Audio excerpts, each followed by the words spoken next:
अगर आप stock market में इन्वेस्ट करते हो और स्पेसिफिकली फ्यूचर्स एंड ऑप्शंस करते हो एंड वहां पे आपको घाटा हुआ है तो ये वीडियो जरूर देखना, क्योंकि ये वीडियो आपकी आंखें खोल सकता है। 36,500 करोड़, वो भी सिर्फ 2 साल में।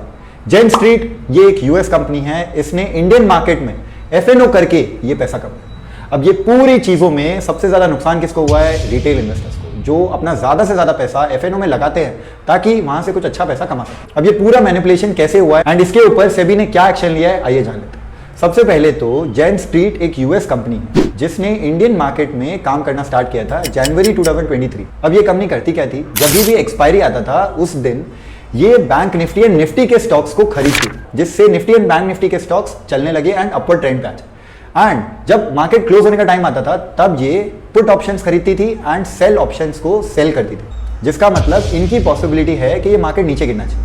अब इन्होंने जो पोजीशंस खरीदी थी मार्केट स्टार्ट होने पर, तो वो पोजीशंस को ये सेल कर देती है, जिससे सारे निफ्टी के स्टॉक्स, बैंक निफ्टी के स्टॉक्स गिरने लगे एंड कंटिन्यूसली गिरने लगे, जिस वजह से पुट ऑप्शंस पे कमाई एंड कॉल ऑप्शंस का प्रीमियम 0 तक आ जाए। इस वजह से इन्हें ऑप्शन में बहुत अच्छी कमाई होती थी, लेकिन उसी जगह इंट्राडे में थोड़ा नुकसान होता था। इंट्राडे में पूरे 2 साल में इसने सिर्फ 300 करोड़ का नुकसान किया। फ्यूचर्स में थोड़ा और नुकसान किया, लेकिन ऑप्शंस में इन्होंने ऑलमोस्ट 43,300 करोड़ कमाए, जिस वजह से इनका नेट प्रॉफिट 36,500 करोड़।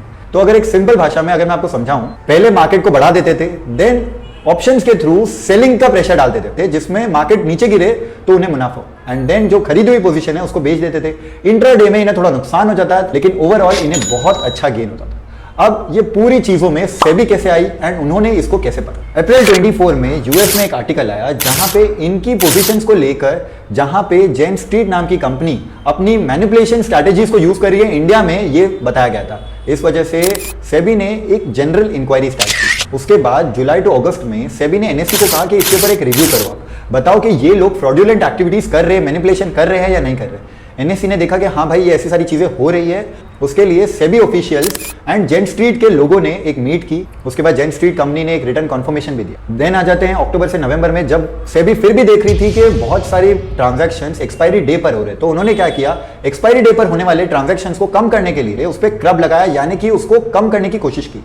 लेकिन फिर भी ये ट्रांजैक्शंस और भी ज्यादा होते रहे। दिसंबर 24 में सेबी ने इसको एस्केलेट किया एंड एक प्रॉपर इंक्वायरी की एंड फरवरी 25 में एक वार्निंग भी दी। मई 25 में सेबी ने देखा कि ये ट्रांजैक्शंस फिर भी बढ़ते जा रहे, इतनी वार्निंग्स के बाद भी। फाइनली जुलाई 4 को सेबी ने सारी कंपनियां जो भी जेन स्ट्रीट से रिलेटेड है सब पे होल्ड लगा दिया एंड 4,800 करोड़ जो मैनिपुलेशंस के थ्रू कमाए हैं उन सारे बैंक अकाउंट पे फ्रीज लगा दिया। अब मेरा एक सवाल, क्या रिटेलर्स को उनका पैसा वापस मिला जो उन्होंने नुकसान कर दिया ये सारे मैनिपुलेशन एंड फ्रॉडुलेंट एक्टिविटीज के ऊपर? सेबी इतने टाइम से कर क्या रही थी? पूरे 2 साल 2.5 साल लग गए उन्हें ये एक छोटी सी चीज के ऊपर आने के लिए। इतने बड़े बड़े ट्रांजैक्शन हो रहे, फिर भी उन्हें एक कंपनी को पकड़ने में इतना ज्यादा टाइम लग गया। रिटेलर्स अब क्या करें? जो सेबी और एनएससी एक पैसा ले रही है हर एक ट्रेड के ऊपर, इन्वेस्टर प्रोटेक्शन फंड, इसका क्या कर रही है? एनएससी एंड बीएससी पे जो ट्रेड किया, फ्रॉडुलेंट एक्टिविटीज हुई, 5,000 करोड़ आपने फ्रीज किए। क्या आप वो पैसा, जिन्होंने भी यहां पे एक्सपायरी डे पे जो पैसा नुकसान किया था, आपने उनको पैसा दिया? क्या आप कोई भी ऐसी कोशिश करोगे जिससे उन्हें वो पैसा मिल सके?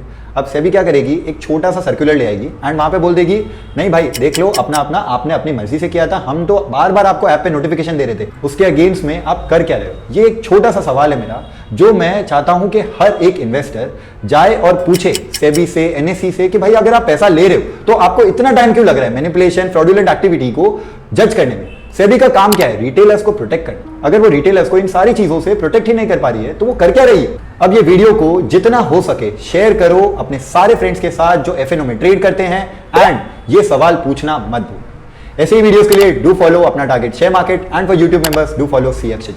Thank you.